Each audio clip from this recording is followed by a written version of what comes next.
दिसंबर का महीना है और दिल्ली की भयंकर सर्दी के अंदर एक बहुत ही हॉट न्यूज चल रही है जो कि सबको कंफ्यूजन में लिए हुए है।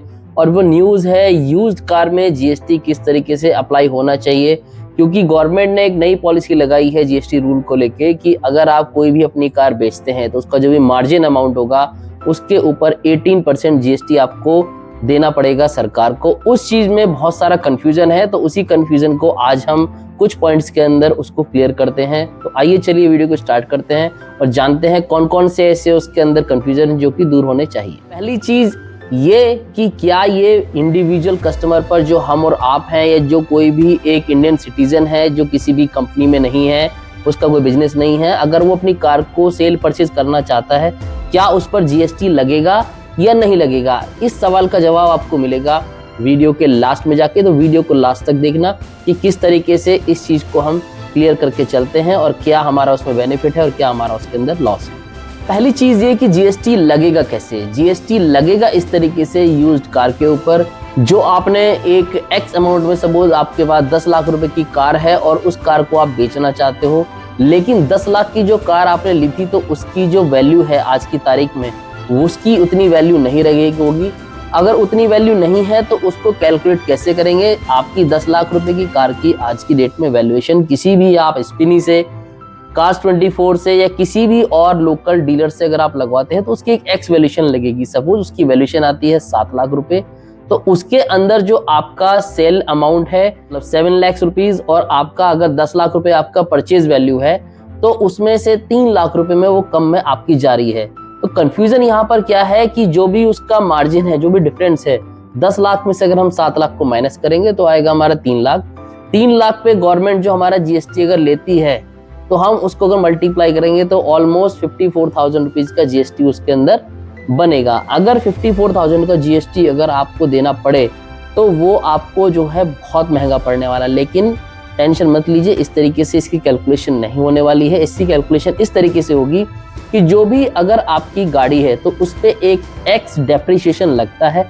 डेप्रिसिएशन जो अगर आपके अकाउंट्स में कोई है, आपके सीए हैं, कोई भी जो आपके फाइनेंस देखते हैं तो उनसे आप उसका चेक कर सकते हैं। यूट्यूब पे आप वीडियो देख सकते हैं किस तरीके से डेप्रिशिएटेड वैल्यू होती है और उसको डेप्रिसिएशन पे किस तरीके से आपकी वैल्यू ईयर बाय ईयर वो घटती चली जाती है एक कार के उसमें अगर हम बात करते हैं। तो सपोज कीजिए आपने 10% के हिसाब से अगर उसको डेप्रिसिएशन लगा और उसकी वैल्यू बनती है हमारी 5 लाख रुपए, और 5 लाख की गाड़ी को अगर आप 7 लाख रुपए में बेचते हैं एज पर बुक्स तो उसको आपको 2 लाख रुपए पे आपको जीएसटी देना पड़ेगा। लेकिन अगर आप गाड़ी लॉस में बेचते हैं, 10 लाख की गाड़ी अगर आप डेप्रिसिएशन वैल्यू से अगर आप नीचे बेचते हैं तो आपको इस पर कोई भी टैक्स नहीं देना है।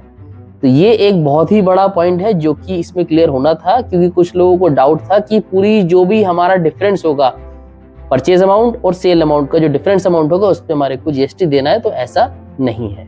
सो आई होप कि एक ये जो कंफ्यूजन एक था वो आपको दूर हुआ होगा कि किस तरीके से आपका जो है वो वैल्यू लगेगी और उस पर कितना आपको जीएसटी जो है देना पड़ेगा।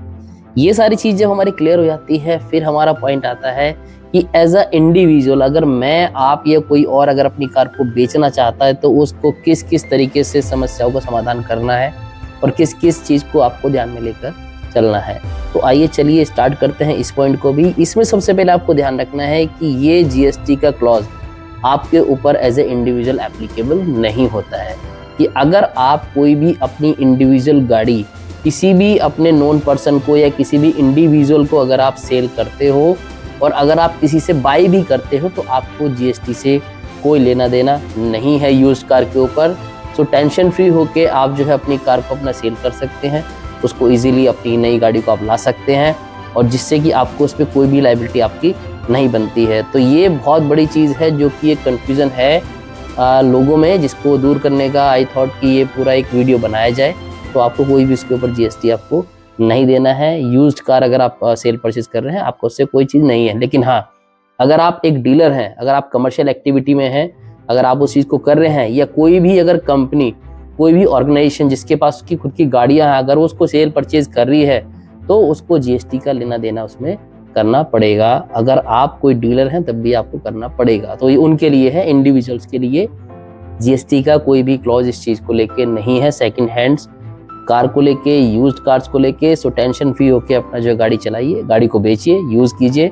और अगर आपका लगता है कि अगर आपको कुछ नई इन्फॉर्मेशन आपको इस वीडियो से मिली हो तो वीडियो को ज़्यादा से ज़्यादा शेयर कीजिए, लाइक कीजिए, चैनल को सब्सक्राइब कीजिए, सो दैट आपको ऐसा ही कंटेंट और जो है फ्यूचर में आपको मिलता रहे। Thank you very much for watching this video.